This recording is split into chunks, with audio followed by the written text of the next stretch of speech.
Good morning and happy Friday, everybody. I hope that you are having a wonderful week and looking forward to the weekend. I am so excited to be filming today or doing this live today because I had a wonderful experience with a subscriber yesterday who said that she's just getting into watercolors and is learning how to do some trees. And I thought, you know what? Why don't I take some requests? So I decided to take some requests on trees. So she was like, you know what? I want to learn how to do some trees. And I thought this would be a good opportunity for that. So we're going to do that. Let me just do a couple of things really quick. There we go. Okay. Excuse me. So what I'm going to do today is not only show you how to do the trees, but I'm going to show you how to do an actual scene with the trees in it. But first, I wanted to give you an example of some trees that I did. These are trees that I did based on a what was it? I think it was a Skillshare course or something like that. And I wish I could remember the creator who oh gosh, I can't remember the person's name, but I don't recall who it was. But anyway, so this is a variation of multiple types of trees that you can use for various landscape paintings. But the point in all this is to say that the person that requested the trees, I thought I would honor today. And her username is Create by Design, I think, or Created by Design. I completely forgot already. I'm so bad with that, but that's okay. So let's get into it today. I'm going to keep this off to the side for just a few moments. We are going to be painting the wash of the background first, and I'm actually using paper that's a little bit different today. And the reason is because when I paint these landscapes, they tend to be something that I end up wanting to use professionally. So this may not end up being professional, but I want the opportunity to use it professionally by putting it on professional paper. So I'm using the Arches cold press. Let's see here. It is the Arches cold pressed 300 GM 140 pound paper. And this is a block, so it usually holds down, but as you can see, it's well loved, so it's not really staying held down well, but that's okay. And I'm not going to necessarily go for a certain size. I'm just going to kind of try to keep it within your viewing area, so hopefully that works well for you. And let's go ahead and talk about color. So when I talk about watercolors and landscapes, there are so many different combinations you can do. But essentially, my favorite thing to do is a sunset because we get our pinks, our purples, our yellows, our greens, our blues. And so they tend to be favorites of mine. Now, most of these are already in my palette that I use on the reg. And I want to show you some of my regulars. We've got Paraline Green. We've got, where's my indigo? My indigo is my most loved. I need to order a new one because I basically can't get anything else out of that. Oh, here's Payne's Gray. Payne's Gray is one I like. That one I'll use in place of indigo today. Let's see here. I can't find my indigo. It's the only one that is squished beyond squished. Maybe I moved it somewhere to remind me. Oh, yep, here it is. Squished beyond squished. Here we go. As you can see. Let's see here. So I'll use those. I might either use some Naples yellow or some yellow ochre. And let's see, I want to bring in some sort of brown. Probably use sepia or sepia, however you pronounce that. You would think I would know how to pronounce that, but I feel like nobody really knows the exact way to pronounce it. That one is actually a tiny tube, because when I ordered it, I thought it was a normal size tube like this, but as with most people, I didn't read, and when it came, it was like a little teeny tiny tube. All right, I don't know where it is, but regardless, it's a Daniel Smith and it says sepia on it, sepia. It is in my palette. Well, it was in my palette. It was this little tiny dot right here. It is not this little tiny dot right here anymore. So maybe we'll use Van Dyke Brown in its place if I can't find it. You wouldn't think it would be that difficult. Oh, here it is. Ta-da. See how teeny tiny it is compared to the regular one? Okay, so then let's see, what else do we want to use? Do you have any requests of colors you might like to use in this as well?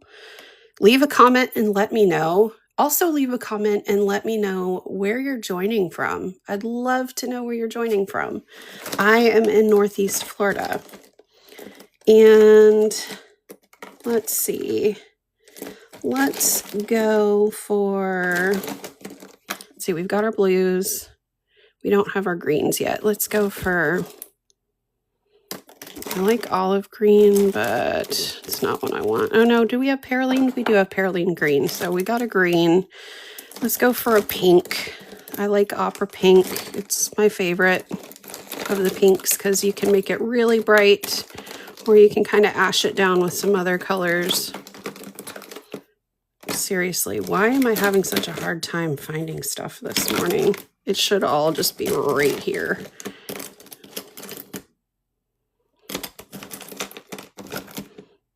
Well, regardless, again, it's in my palette already, and it's a Daniel Smith. I don't exclusively use Daniel Smith. I just happen to have a lot that I've collected over the years of Daniel Smith. One thing that I want to say is that I did not start off with the nicest of the nice watercolors. You can use anything.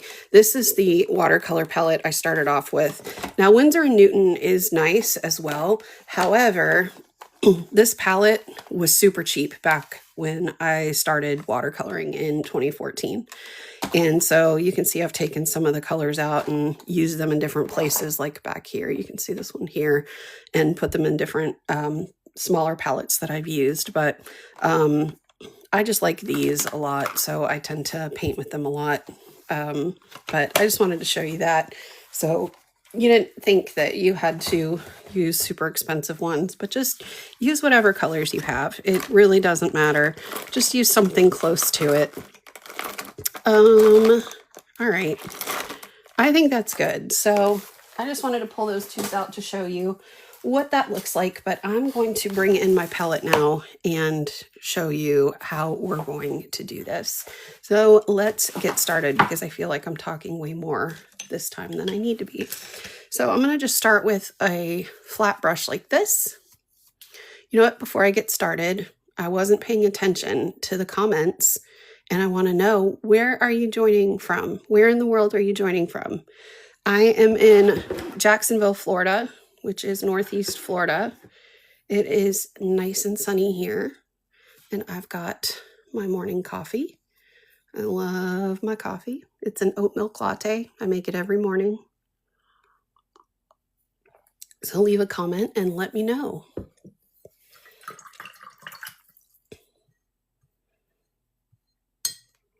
All right, let's see here. All right, let's go ahead and get started. I'm not seeing any comments coming through, but I know that they can be delayed sometimes. So what I'm going to do is start with a clean brush, clean water. And normally I would try to map out like what size I would want this to be. But for the sake of this demonstration, I want to keep it as close to within the boundaries of what you can see as possible. So I'm just going to take this and kind of just eyeball it. I'll probably go a little beyond just so I can cut it down to maybe a 5x7 or something along those lines. But what I want to do is really just saturate this paper. We don't want like crazy puddles or anything. We just want it to have a nice watery gloss, and I'll show you what that looks like in just a moment. And with the paper, the other thing is that this particular paper is 100% cotton, so the water doesn't dry as quickly. So you can see the way that that sheen looks. That's the kind of saturation we're looking for. And I'm going to go in and just add a little bit more water to some of these edges, like right here where it's drying just a little bit too quickly. And sometimes you need to add the water a couple times just to really make sure all the fibers underneath are saturated really well. But what you don't want, and I'll show you, is this. Do you see how that's like a puddle? You can't really see the grain of the paper, so you don't want that. And if you do get that, that's fine. Just dry off your brush a little bit and lift out some of that water. Just like that. All right, so this is looking good. Now I'm going to just set that off to the side and grab, this is just a round number 12 brush. And I'm going to start with the Payne's Gray. And that would be this one right here. And I'm going to tilt my paper up just a little bit, and I'm going to start and just kind of bring this down here. And in this landscape, I'm going to be doing kind of a mountain region, if you will. And we're going to work in layers. So this is going to be the first layer. Might bring this one up a little bit more here. And then I'm going to go in with some of that little dot of sepia that I happen to have. If I can get it activated, that'd be great. And I'm just going to add some of that here. And what that does is it starts to add depth to the landscape. Which, if I could get some of this out, I would show you. 1 second.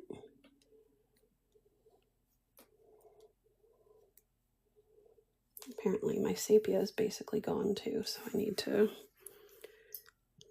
to get another one of these. And if that happens, it just is what it is. I wouldn't worry too much about it. You can always clean your brush and then just lift it out a little bit. Okay, so I'm going to grab some more of that Payne's Gray and just kind of build some of that depth up a little bit more.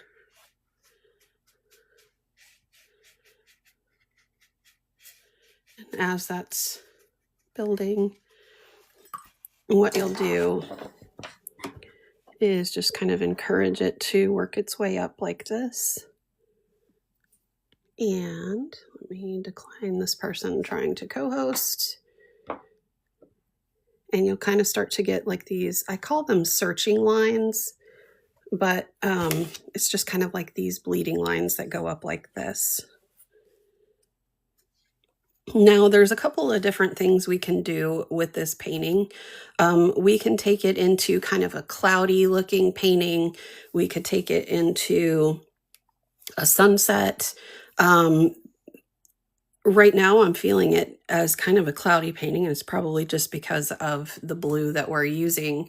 But I think what I really want to do is show you a sunset sort of painting. So while this is still a little bit wet, what I'm going to do is grab some of my yellow ochre over here. But I'm going to dilute it a bit because this first wash is really just supposed to be a hint. And again, I'm going to just tilt my paper a hair, and I'm going to just lay some of this above the blue. I don't want to mix it with the blue because then, of course, we'll get green. But what we will do is tilt it this way so it runs into it just a little bit. And it's going to take just a few minutes.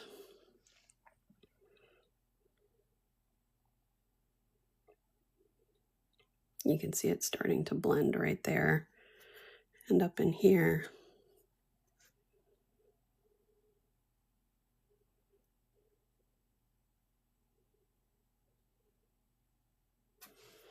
And I'm just going to grab this here. Okay, now this is where having a heat gun really comes in handy, because otherwise this is just going to take a really long time to show you. So I'm going to go ahead and dry this really quick. So this is your warning to either turn down your volume or mute it for just a moment.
Okay, so that is basically good for now. What I will do is just kind of clean up this bottom edge, just because that's not part of the painting. That's just me taking it past the border for you to see.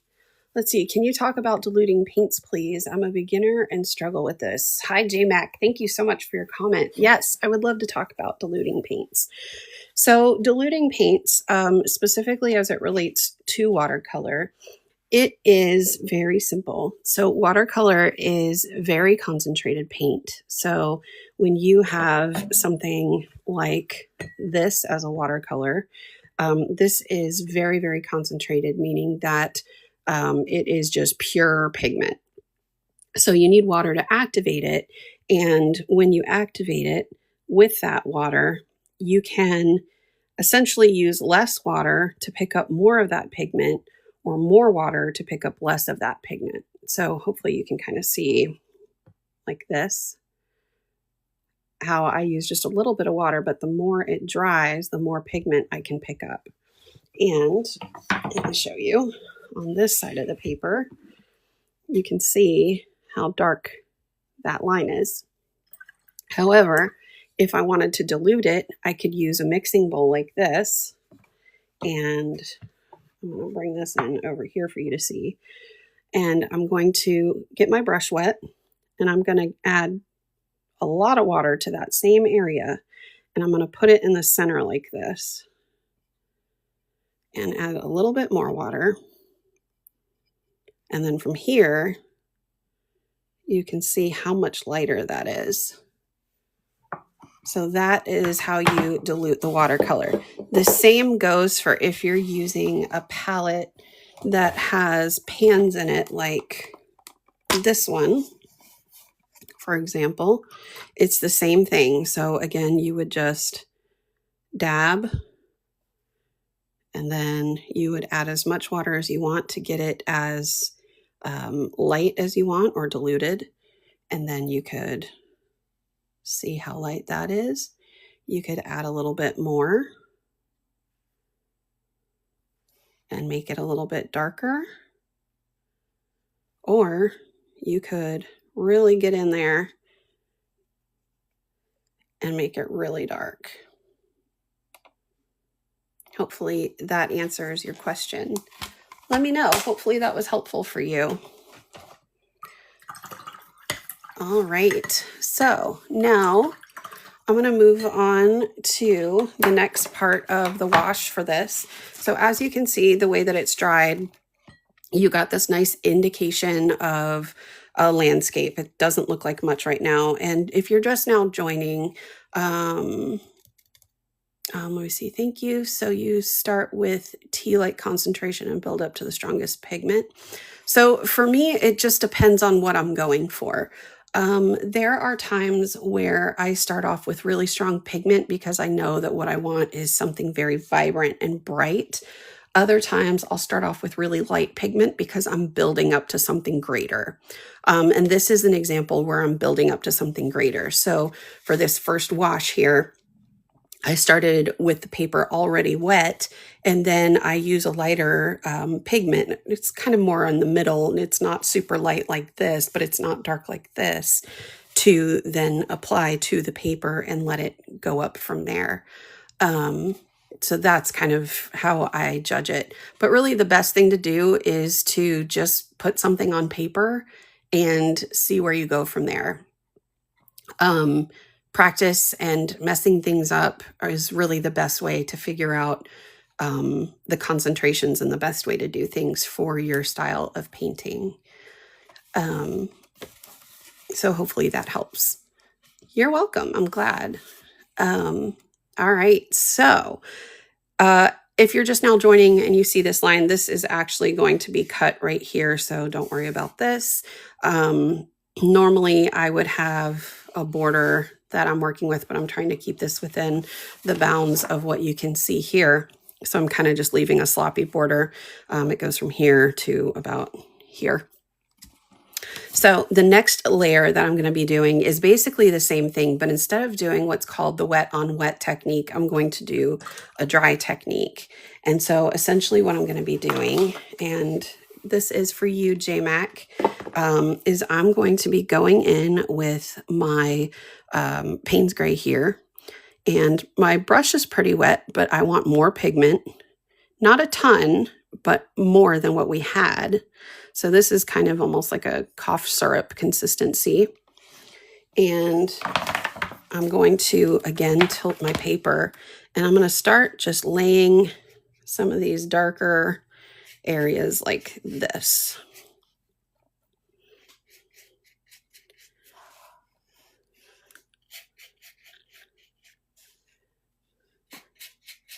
Then I'm going to grab some water. I'm going to turn my paper. And then I'm going to start encouraging it at the edges to flow upwards.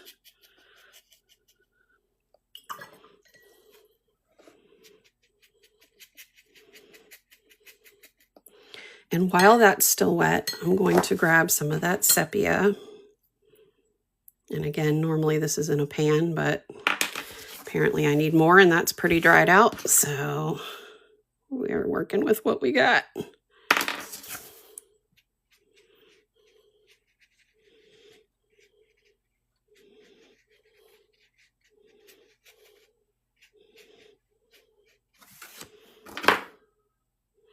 And this is just to give some extra variation in the landscape color. I think I'll also bring in some of that Perylene green that we mentioned at the beginning. And I'm just gonna add that here. And then add some more Payne's Gray to kind of tone it down a little bit.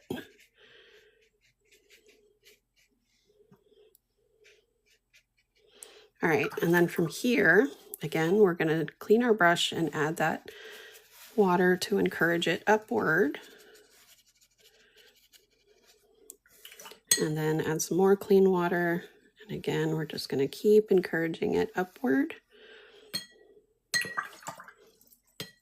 And then we're going to go back with that yellow ochre and start adding some darker yellows like this and encourage that upward. You're going to leave this little gap for just a moment. And then as this gets higher, we're going to start introducing some pink. And then in future layers, we're going to start adding purple. So let's do this. And then we're going to bring in that opera pink, which is a very vibrant pink. But again, if you dilute it, it will be very light.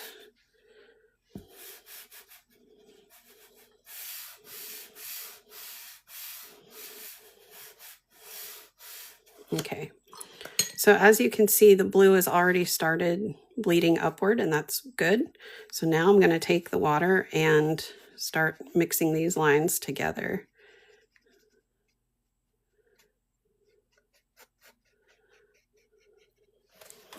And then I'm going to just tilt the paper up. So again, that landscape starts to go up into that area like that. And we don't want it to go super high, but we do want to see the indication that the landscape is up there somewhere, or that the foliage on the landscape goes that way. So we're just going to keep holding it for just a moment. Let it continue to bleed together. And then we'll tilt the paper the other way so that the yellow bleeds into the blue a little bit. All right, so now we're going to do it this way. It is really amazing what you can do with some water and some pigment, isn't it? Like, I don't know. I just really, really love watercolors. I mean, I love art. Let me just put that out there. It's not just watercolors. It's mixed media, pastels, it's foil, it's acrylic and oil and collage, it's inks, it's everything. All right, so I think that that's good. Now I'm going to show you a little trick. If you want to make it look like a sunset that is like, you can see like the outline of the sun, then you can take another brush, something kind of small but dry, and I'm going to say, put this right here. You just lift out some of that pigment in a circle like this. And then wipe that off. And then again, just kind of lift out some of that pigment. And over the course of its drying, you will see that this area ends up being much lighter. And so it looks like a setting sun.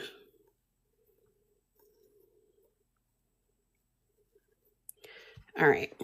Now I think we still have some landscape that dried underneath that, and that's okay. It doesn't need to be perfect. It just kind of is what it is. All right, so I'm going to dry this with my heat gun. Again, this is where I tell you to turn your volume down or mute this for just a moment while I get this dried so we can work on the next layer.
Okay, that's dry enough for now.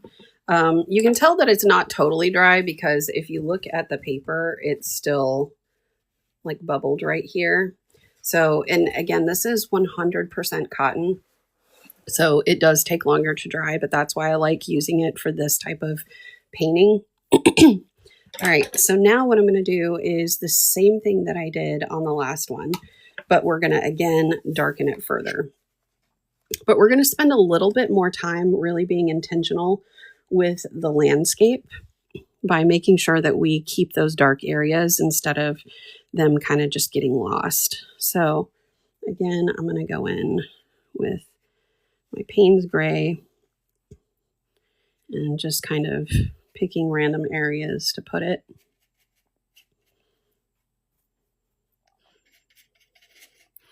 And then taking some water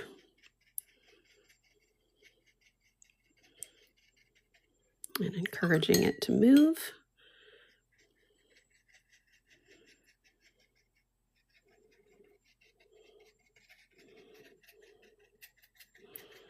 And by being intentional with the lighter and darker areas, what I mean by that is in the previous two layers, we are really building up the color. In this layer, we're really wanting to get some more definition in what this landscape looks like. It doesn't need to just be a flat color. So what we're doing is really wanting to focus on concentrating areas of color. Like here, we might have really dark pigmentation, and maybe right here. And sometimes we might want to sweep some colors like this, so it looks almost like the ground is kind of layered in a way. Okay. So now, again, we're going to just encourage this edge with some clean water. Well, it's not clean, but some water that, you know, we've rinsed our brush off with. And then we're going to go in with some more of that Naples yellow. And we're actually going to apply it directly to that edge this time.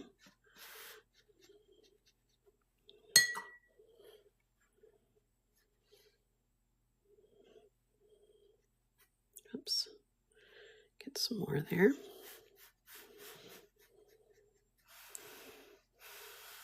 Might actually bring in some quinacridone gold just to make it a little more vibrant. Just on the edge there, like the sun is setting, and that's like the brighter yellow.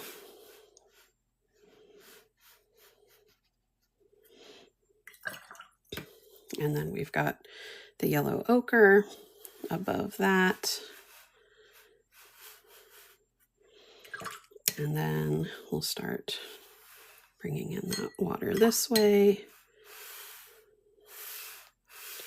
And then we're going to bring down the pink a little bit further.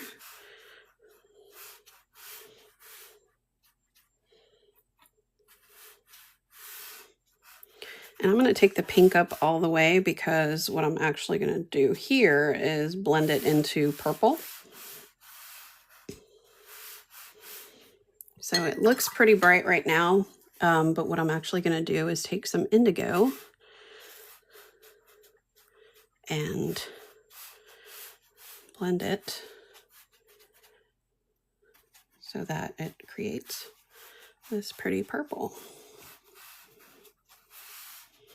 Okay, now while it's still wet, again, we're going to tilt our paper.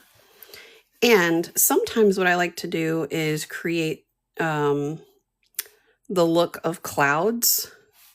So I'm going to take some more of that Payne's gray, but I'm going to take it in a way that's diluted. And I'm going to kind of break up this harsh line right here with some of those clouds. And I'm going to just let this do its thing before I do that. Let the blue kind of blend more into the yellow.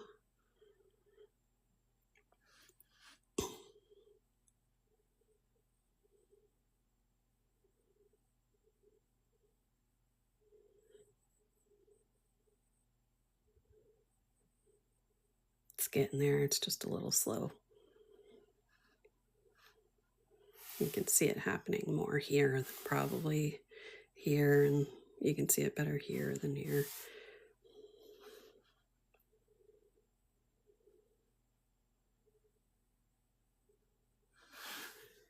I don't know if you can see it better now, but there you go.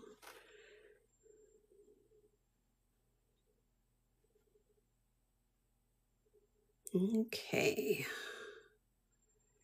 Come on, come on. All right.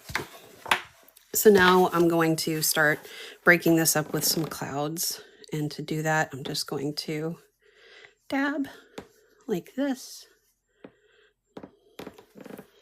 Again, it's going to be rather diluted. Might need to be a little darker just so it looks more obvious as clouds. Sorry, my chair is squeaking against my desk here, my armrest. I'm going to add just a little more pigment because it's still not really looking like clouds to me. And usually what I'll do with the clouds is kind of make some lighter and darker areas. And then line the bottoms with kind of the yellow tone so that they look more like clouds that have the sun setting on them.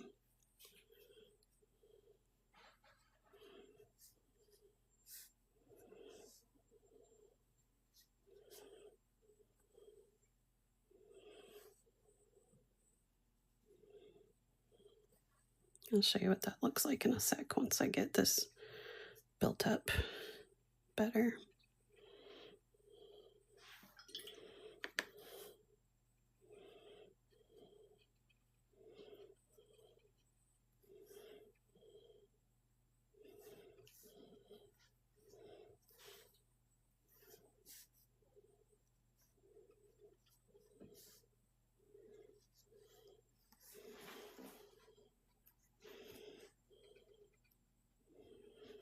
Okay, there we go. So now I'm going to take some of that yellow and some of that pink and mix it in my palette just a little to make it more orangey. And I'm going to just line the bottoms of these clouds with it because that's where the sun would be reflecting on the bottoms.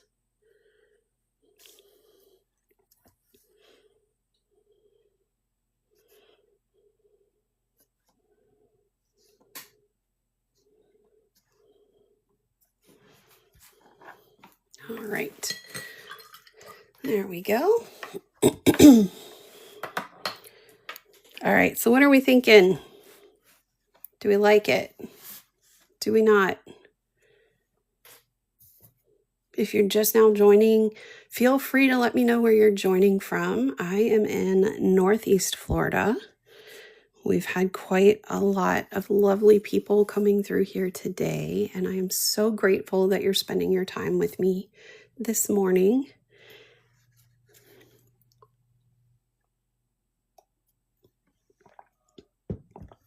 All right, so this is where I'm going to tell you to mute again because I'm going to dry this and then we're going to get started on our trees. Good morning, Patricia from California. Thank you so much, Marcia. I'm glad that you love the clouds. I've got to say, I've done better before. I think I took the clouds or not the clouds, the sky a little too far with the bright yellow. Hi, Wiggles from Troy, New York, near Albany. Thank you so much for commenting. And Patricia, thank you for the beautiful comment.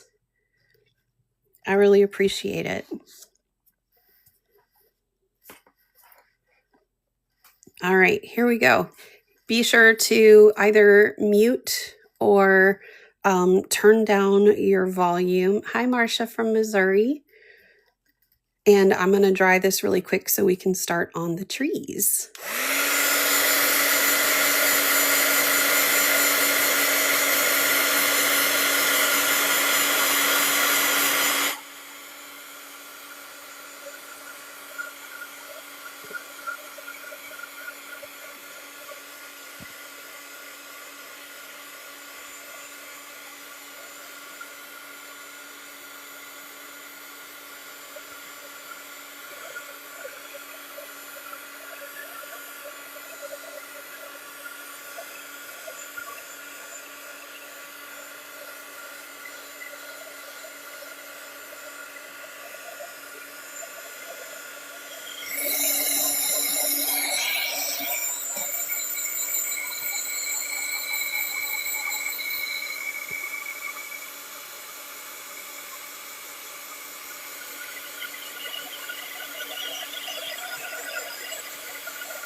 right, I think this is good enough to paint some trees.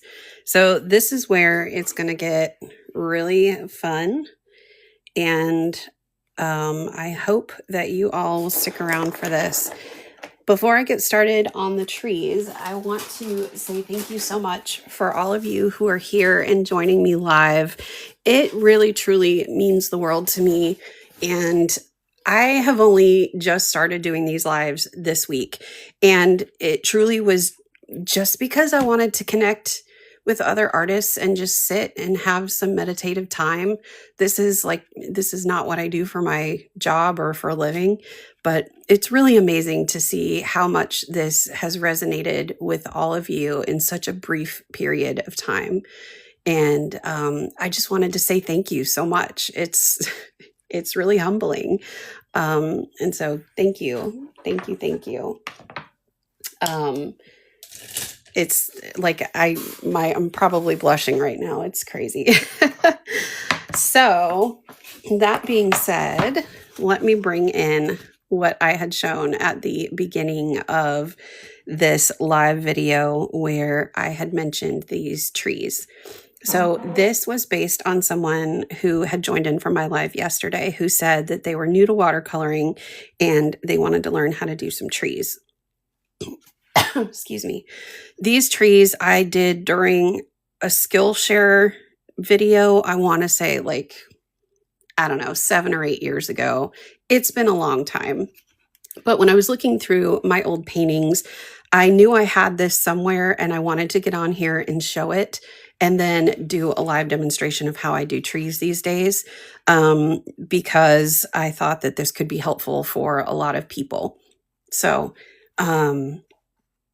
Patricia says, this is wonderful, especially compared to all the junk on TikTok. Thank you. This is the best way to spend our time. Oh, thank you so much, Patricia. Yeah. And to be honest, I have not been on TikTok much at all.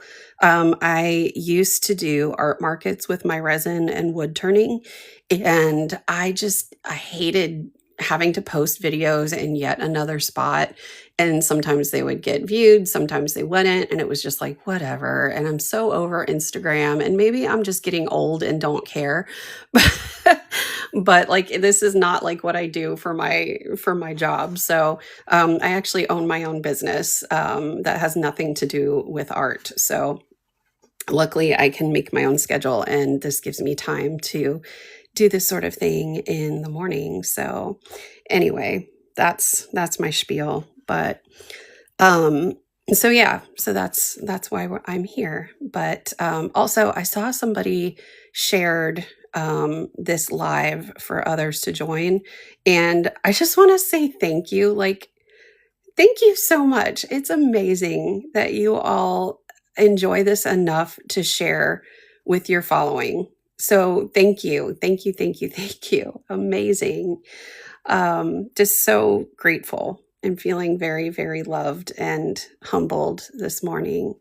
So yeah, thank you.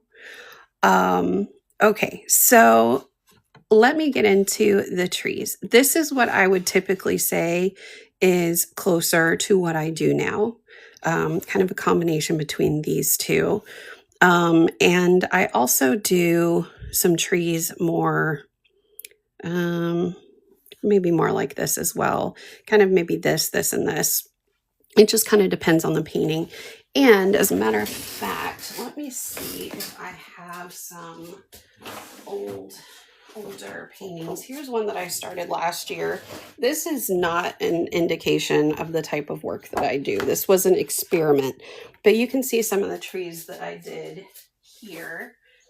And I think I have some others, because usually, hopefully you can still hear me while I'm digging through my art.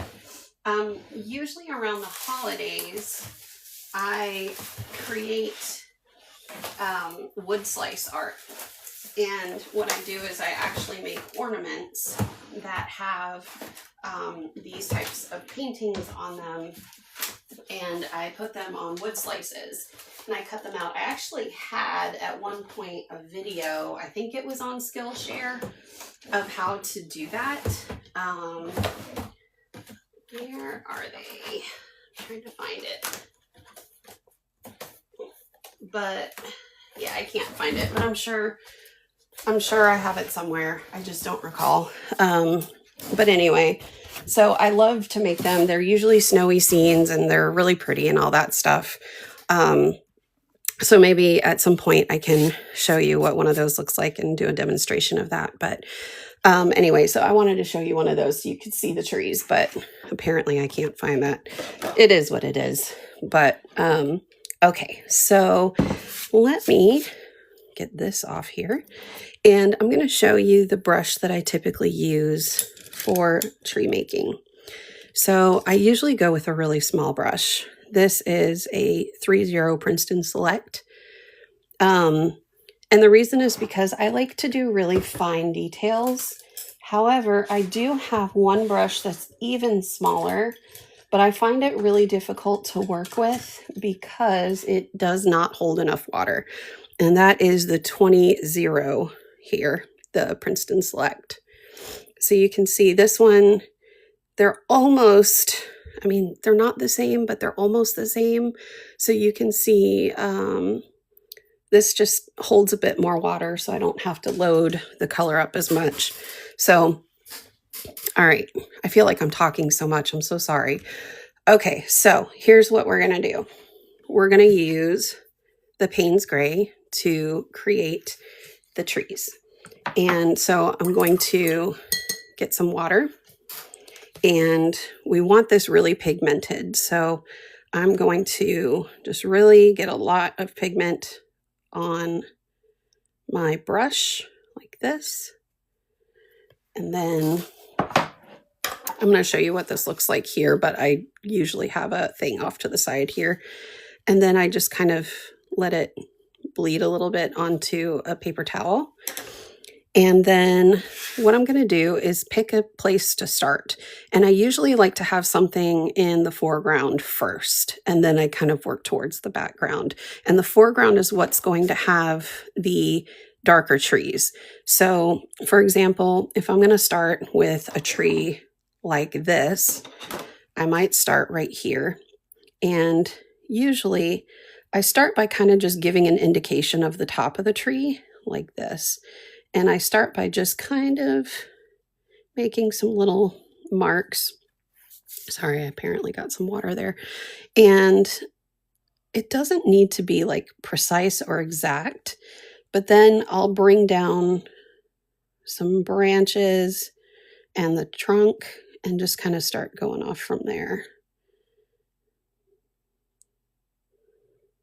And it's kind of just randomized. This one looks a little too perfect, so I want to kind of just get that one less perfect looking. There. And then pick up some more paint. And then let's add maybe a little branch here. And then as it goes down, you know, we can kind of start extending out some other branches. So maybe this one gets a little bit longer and then has a little thing that kind of comes off like that. And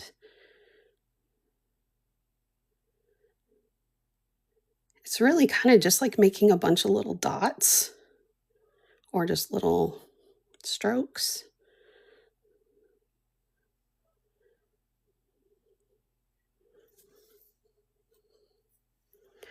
And then maybe we have a branch that kind of comes like this.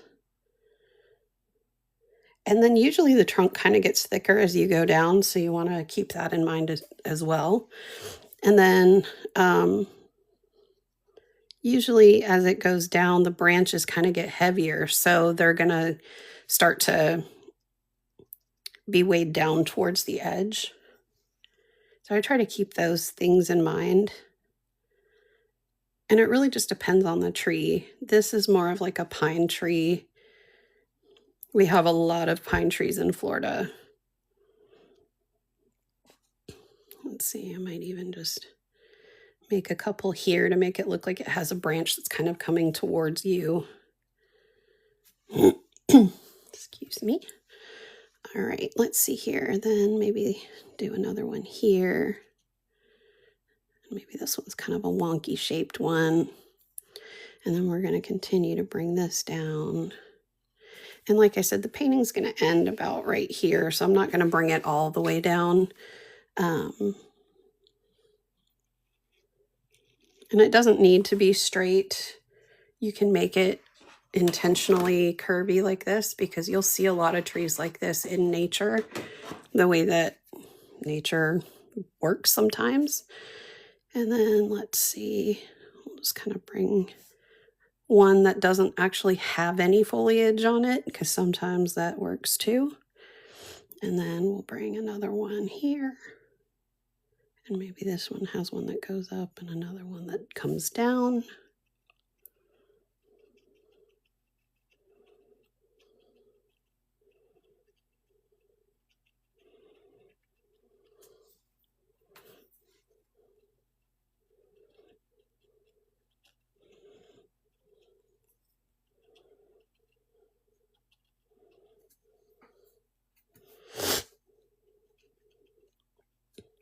And I think that that looks good for that tree.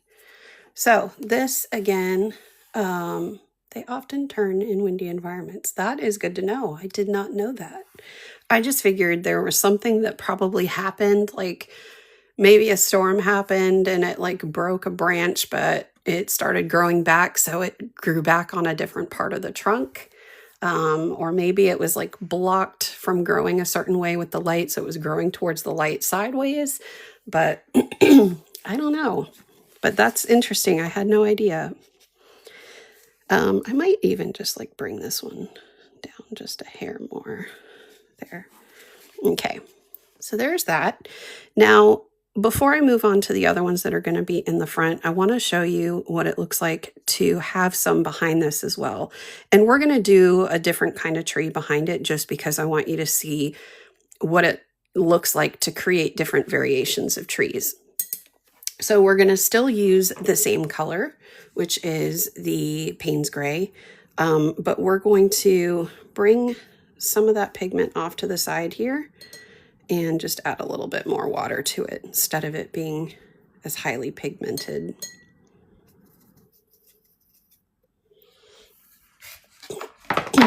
Okay, so what I'm going to start by doing, again, just dabbing, whoops, let me try that again, just getting some of the excess water off so we can have a finer tip on that. So what I'll do is start here, and for this kind of tree, I'm going to draw the line first. And this one, I start by making like little needles that kind of go up and then start branching them out a bit.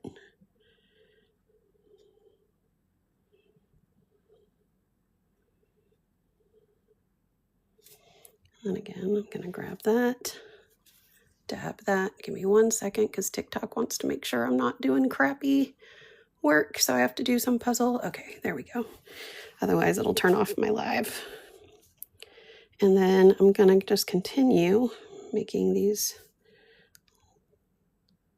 little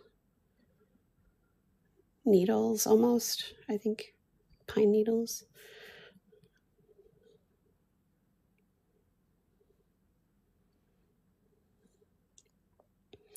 And these you can start to aim downward once you get past this first part of the tree, almost like a Christmas tree. And they can aim in all sorts of directions. I tend to like having them looking in all sorts of different ways, because a lot of people just kind of have them going on the side, but you forget that you have branches on the other side that kind of only stick out a little bit if you're looking at them straight on, or they have branches pointed towards you, and again, you're seeing just a little bit, but it's on top of what would be the trunk.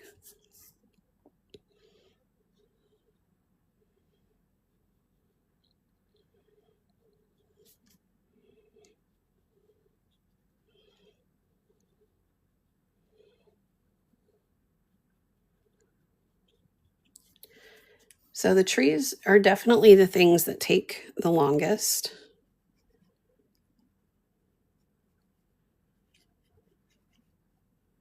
And as you can see, it sort of just fades into the bottom here like this.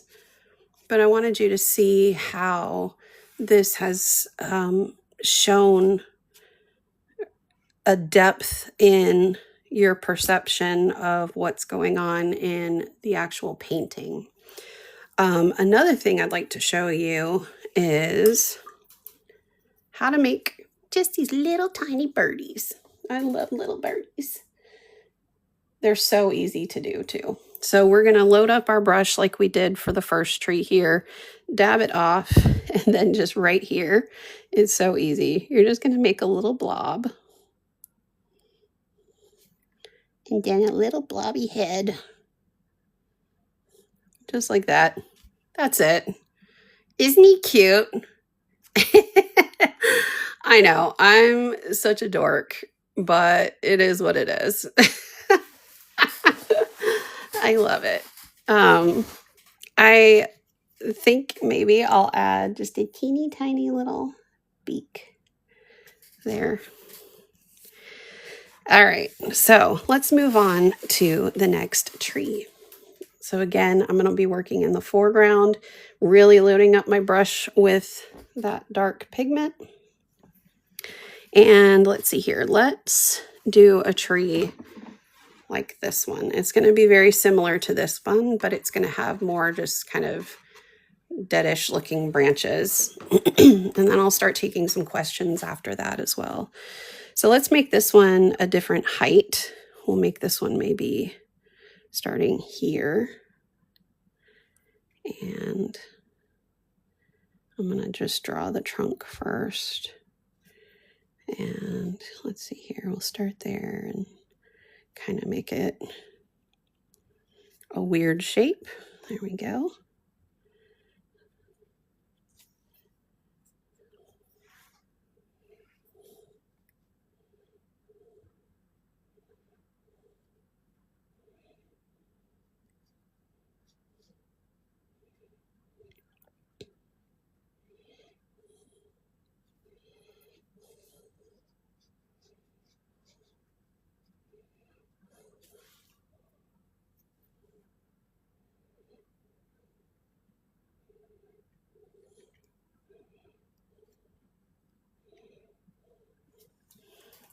All right, get some more water on there, get some more pigment, do a little dab, and then let's start by making just some, trying to get my hand in the right spot to make these a little less thick.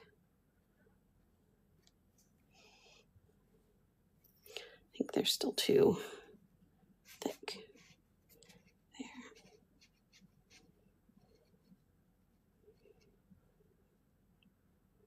I'll give this one a little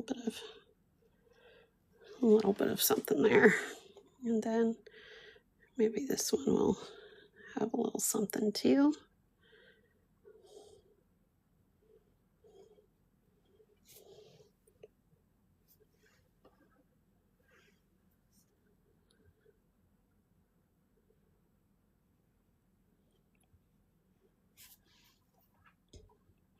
And they don't need to be straight across. I think I tend to try to get things right when I feel like I've gotten them wrong, and then I go too far with the straight across, but that's okay. So now we're going to just kind of make up for that. Let's do maybe one that goes like this and only has a little bit on the edge. I might even like to add just a little bit there. And we'll just add a little there. Okay, there we go. Daisy Everbright says, you have some really lovely artwork and resin pours. Thank you. I am a multidisciplinary artist, and I go through what I would say are phases where I get really into one thing, then I get really into another, then I get really into another, and then I go back to something else. So I try to really ride those waves of inspiration when they come, because otherwise I get stuck and then I have no inspiration and I feel very frustrated. So that's where it all comes from. And I know people say, what is it? When you're good at everything, but you're a master of nothing. But I do feel like I have a lot of things I am really, really good at. So yeah. Daisy Everbright again. Those are the best. I am too. Been trying hard to focus on digital, but it is tempting to switch. Yeah, so that's another thing I'm really good at. At night, many times before bed to unwind, I will draw on my iPad. So yeah, I do that as well. Crafted by Curiosity. Yes, the trees. You're here. I've talked about you several times in this video. Simple life, jack of all trades and master of none. Yes. Hi, Crafted by Curiosity. Tell me your name. What is your name? So I can learn it and call you by name if you're comfortable doing that. Meredith. Hi, Meredith. This is Jen. I'm so excited that you're here. So at the beginning of this live, I was like, I had a subscriber say they were learning to do trees. So I'm going to do this today. That's so funny. So I'm actually thinking of trying to see if there's a way that I can put these lives on YouTube for people who missed them. And I had somebody else ask me yesterday if I could put together a supply list for the painting I did yesterday. So, yeah, I'll see if I can do that. Yes, to answer your question, I didn't do these today. I actually was thinking about this yesterday after we had talked. I took a Skillshare class sometime like 7 or 8 years ago, I think. Where I did different trees. And so I had already been doing trees like this for a long time, but I thought it would be fun to learn other kinds of trees. And so these were the trees that we did in that class. And if I can find whatever class that was taught, who taught that class, I don't have a subscription to Skillshare anymore, but I'll see if I can figure out who did it. And find out, then I will post that somewhere with this. So yeah. But I am doing a live demonstration on doing these trees. So I'll see what I can do with that. Yeah. I'm so excited you're here, Meredith. Thank you so much for showing up. I appreciate that so much. This community has really shown up and done such an amazing job. I can't even begin to tell you how thankful I am for all of you. Like I was saying earlier, Meredith, that I have only been going live since Sunday. Sunday night was my first live on TikTok. And I am honestly so tired of having to like film videos and then edit them and then put them on social media and all of that stuff. And so I just decided, you know what? I just like doing art. I'm just going to go live. And if somebody wants to watch, that's great. If not, that's fine too. But I just wanted to find a community of people who loved art and wanted to watch. That's all. That's all. The response has been incredible. And I am just so blown away by it. And I can't believe, like, I thought maybe like a couple people would watch, maybe a handful of people might watch, but like, I can't believe how many people have watched. Like, I think I had like 600 people watch yesterday. I was like, are you freaking kidding me? That's insane. So I was just like blown away by it. But to answer your question, I don't go live at a specific time every day. I decided this week to try going live around 8:30 Eastern time in the mornings because I drop my kids off at school. I come home. I usually do a walk through my garden because I grow herbs and vegetables and stuff. And this is the time of year that they're like really coming to life. And so I want to make sure, that they're not being eaten by birds or, that things are growing as they should. And so that's kind of like my part of my morning routine. And then I come in, I make my coffee, and then I sit down, and that's usually where I do my art. And then after that, I start my work day. And for those of you just joining me, I own my own business. It has nothing to do with art. So I get to kind of control my schedule and when I start work for the morning. So it's flexible. But anyway, so that's my routine. I did do evenings on Sunday and I think Monday night. Maybe I did Monday morning. I don't remember.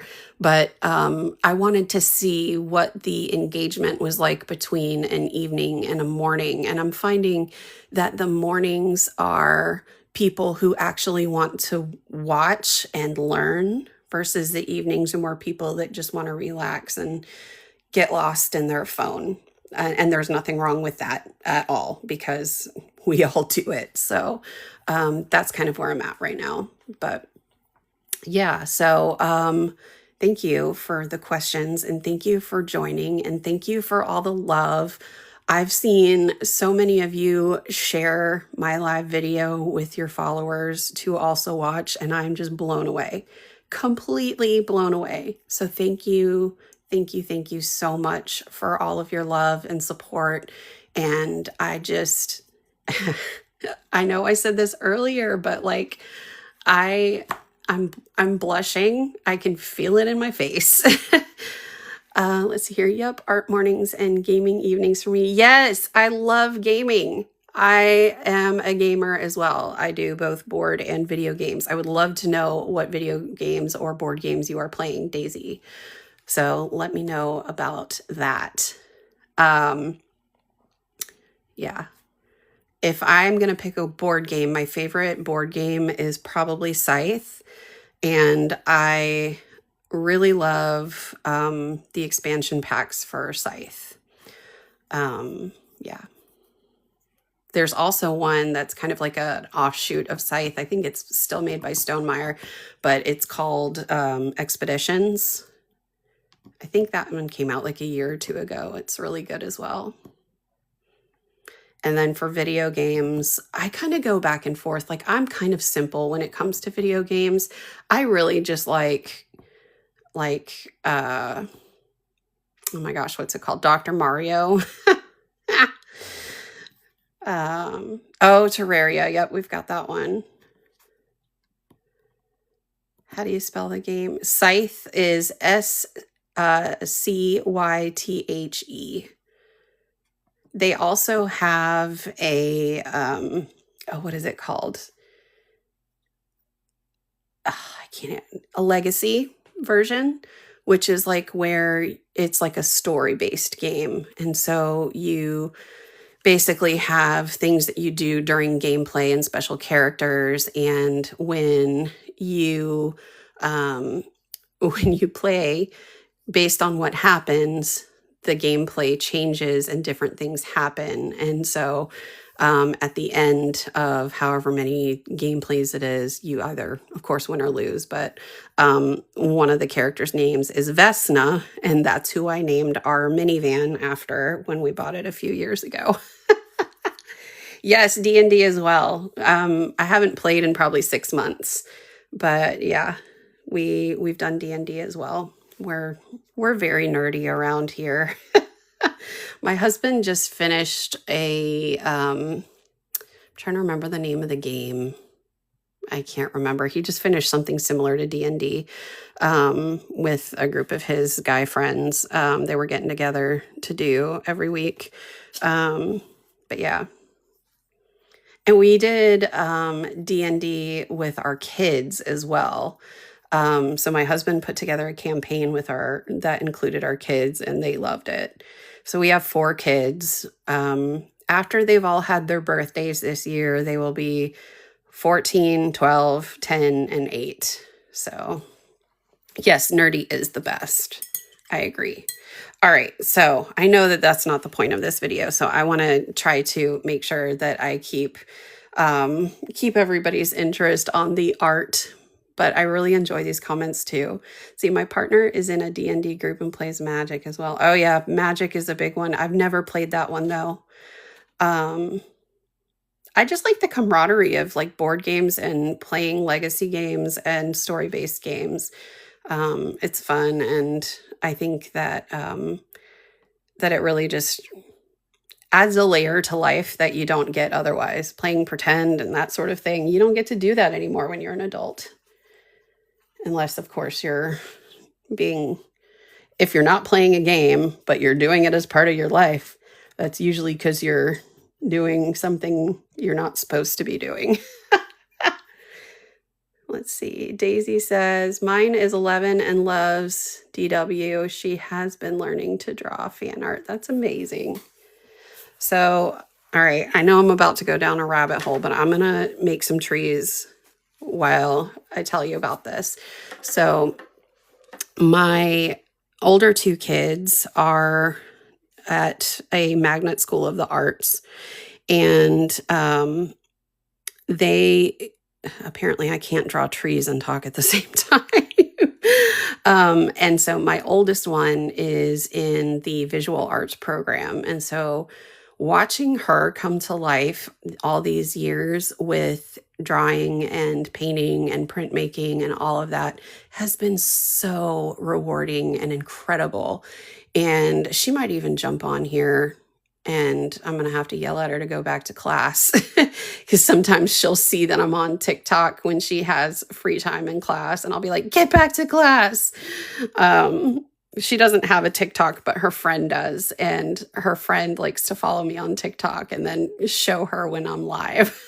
But anyway, so yeah, but she'll show me her work, and it's far better than anything I could have ever done. And just watching what she does blows me away.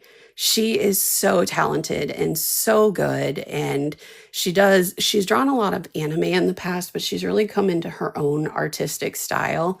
And girlfriend's going to be going places. And next year she starts high school. She's going to be going to an art high school that she got accepted into.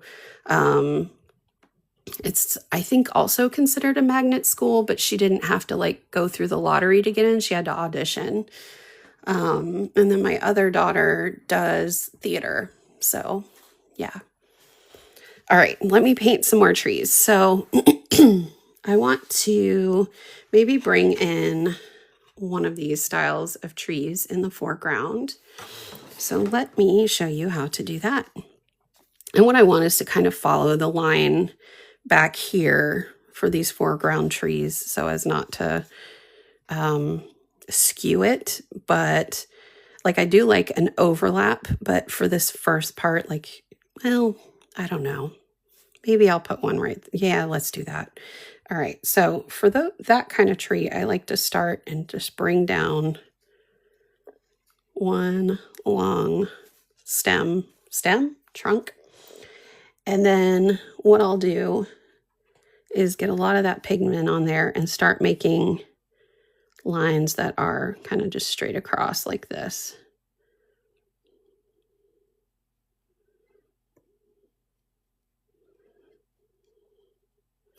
And then once it starts kind of getting past where they would be coming from that center stem, that's when I start making the branches. And so I'm going to start by making a branch like this, and then they're going to just start coming out like this. Let me get some more on there. I'm going to move this over to here because my other one's a bit too wet.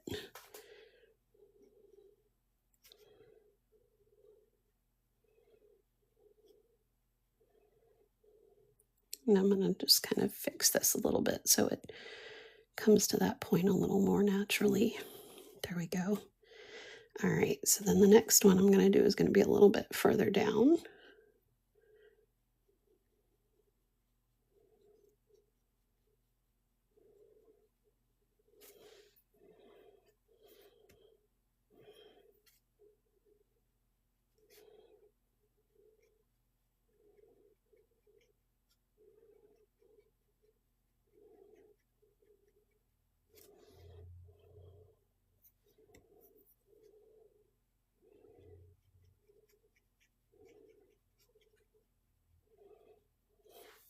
My brush is getting just a bit dry, so let me add some more water.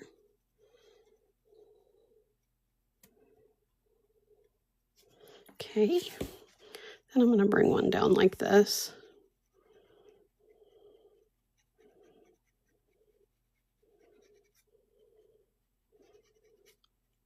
And Meredith, this is for you. So at the beginning, when I first started drawing the trees, I wanted to show that I like to use a Princeton Select Round 3-0 brush. You don't have to use a Princeton. You can use whatever you want, but the size is what matters. So I'm using a 3-0, and I do have this one, which is a 20-0, because I like to get a fine line on these types of trees. But the problem with this one that I found is that it just doesn't hold enough water. So I'm constantly having to go back in and reload it with the paint, which is annoying. So I find that this one is good enough because it comes to a nice fine point, but it has a long enough area here to hold more water. So just wanted to let you know that while I'm painting this. I'm going to add just a little here. And sometimes these trees will have just a little bit poking out from the back. So I'm going to add one here and bring this down like that.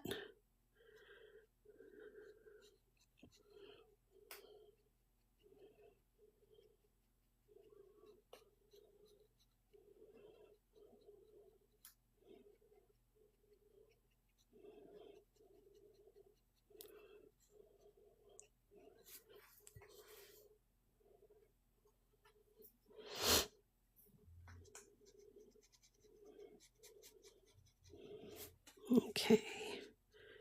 And then let's see here. Let's go with maybe another slightly curved one.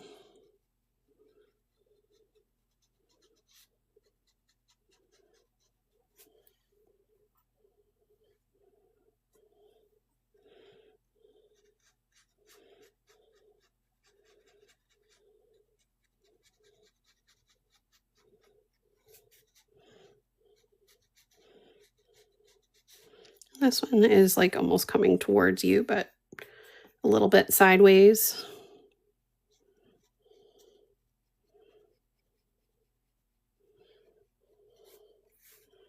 Might add another one just kind of coming off this way to indicate one coming off from the back of the tree.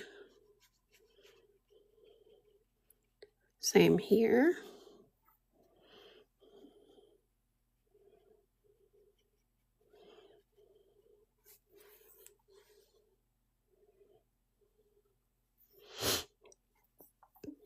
And then we'll do one maybe straight out this way.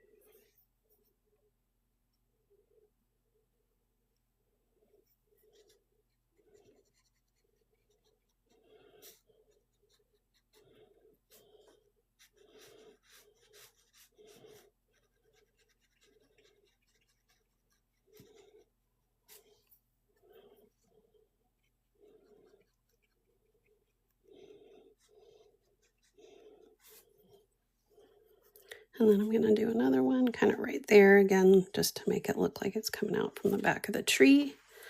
And then I'll do another one here.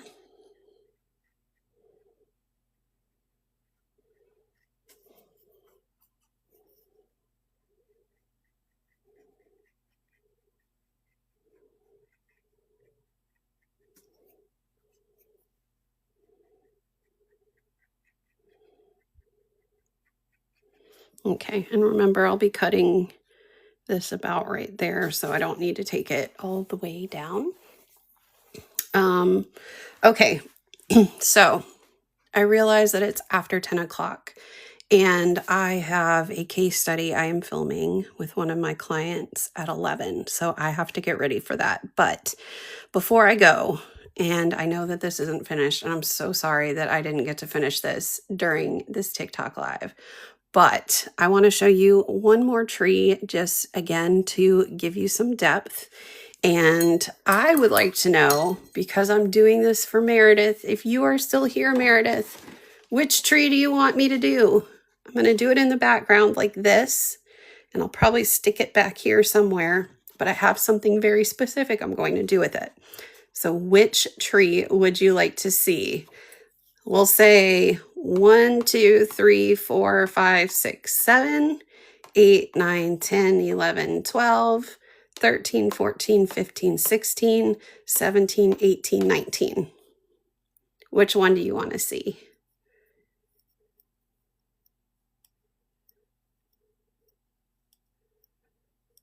$13. All right, that was 7, 8, 9, 10, 11, 12, 13. Perfect. Okay. So we're going to make one of those trees. So we're going to put it in the background. So that means we're going to dilute the pigment a bit.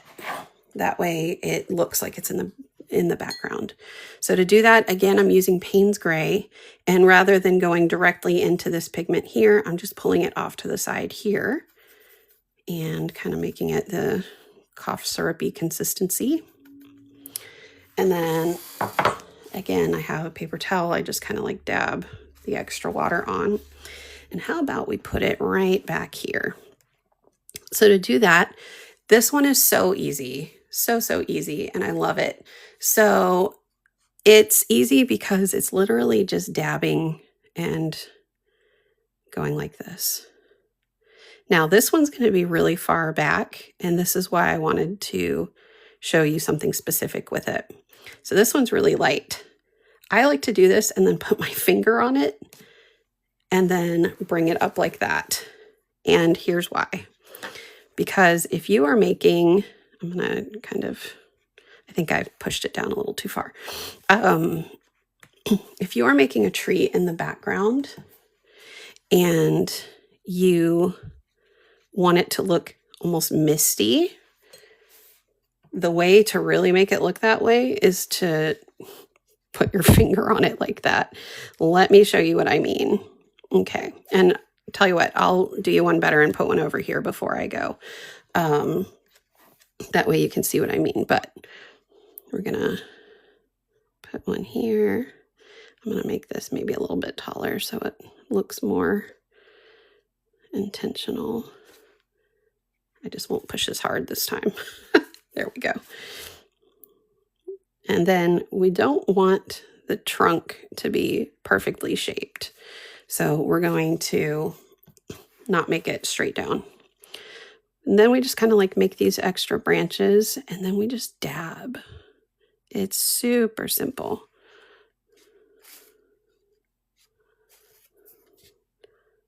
And then here. And I'm not going to do a lot of detail on this one because it is in the background. So that's why I'm going to show you a different, like an actual, you know, one off to the side, because I feel like this one doesn't really give you an indication of what this tree should look like. Okay, so let's do one right here.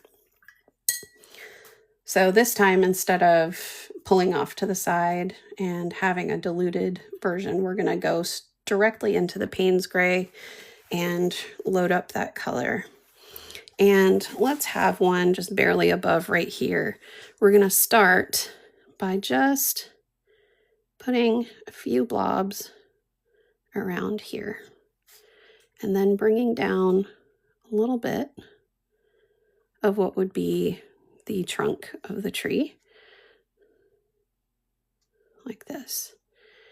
And then we're going to kind of, again, bring the trunk to almost a little wobble. There we go. And what we want to do is like really create just this bushy, but sparse bushy look to the top of the tree. And we're going to start making some little branches like this.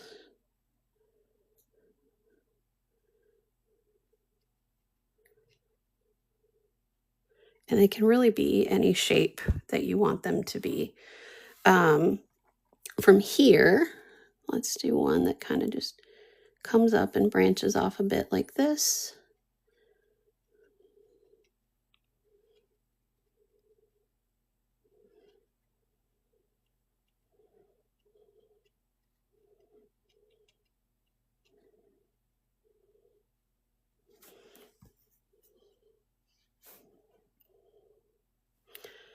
And then let's do one, tell you what, let's do one right here.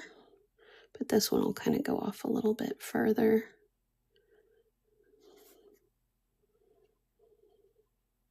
And maybe this one's a little more sparse than the other ones.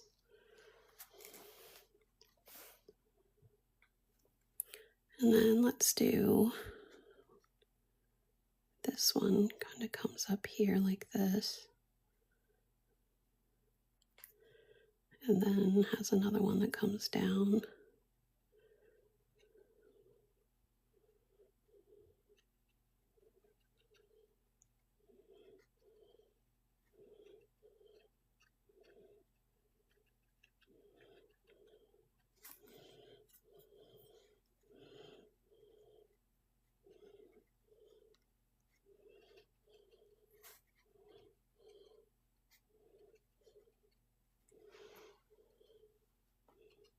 I'm going to add some just kind of like randomly near the base of the tree here, the trunk, because there's going to be branches coming at you, and you want that to be indicated by having some here. Now, I'm not going to do a ton here because I know I'm going to cut the painting about right here. So let's just do another, let's just do like an empty branch right here that kind of does its thing. And then we'll do one of these here. And maybe there's an empty squiggly branch here.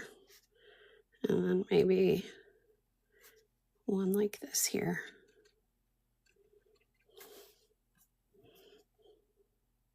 Oops.